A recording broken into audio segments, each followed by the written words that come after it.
জন্ম, মৃত্যু, বিয়ে এই তিনটা আল্লাহর হাতে। কত ভয়ঙ্কর একটা কথা যে জন্ম, মৃত্যু, বিয়ে এই তিনটা আল্লাহর হাতে। তার মানে কি বাকিগুলো আল্লাহর হাতে না? তাহলে ওইগুলো কার হাতে? আপনার আমার জীবনে দৈনন্দিন কাজগুলো কি? জাস্ট দুনিয়াতে জন্মগ্রহণ করলাম, এরপরে বিবাহ করলাম, এরপরে মৃত্যুবরণ করলাম, বাস এতটুকুই, এর মাঝখানে আর কিচ্ছু না। সুতরাং এই ধরনের ভয়ঙ্কর শিরকি কথাগুলো থেকে এড়িয়ে চলুন। আপনি আমি ভাবতেও পারি না যে আসলে আপনার আমার কথার দ্বারা কত ধরনের বড় বড় গুনাহ হয়ে যাইতেছে। এগুলো আমরা আসলে কখনো কল্পনাও করতে পারি না, কখনো ভাবতেও পারি না। সুতরাং এই ধরনের কথাগুলো এড়িয়ে চলুন।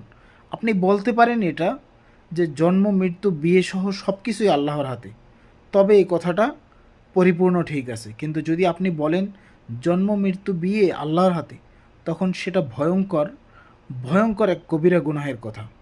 সুতরাং প্রিয় আমার ভাই এবং বোন, এই কথাগুলো এড়িয়ে চলার চেষ্টা করবেন। অবশ্যই আপনি একজন মুসলিম হয়ে থাকলে, আপনি একজন প্র্যাকটিসিং মুসলিম, এবং আপনি যদি সবসময় ইসলামকে ফলো করেন, তবে এই কথাগুলো আপনার জন্য অনেক জরুরি, জানা অনেক জরুরি, এবং এই কথাগুলো মেনে চলাটাও অনেক জরুরি।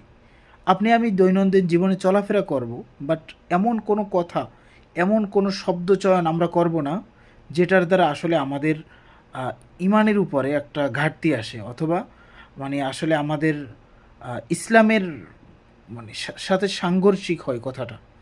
এরকম কথাগুলো থেকে আমরা বিরত থাকার চেষ্টা করব।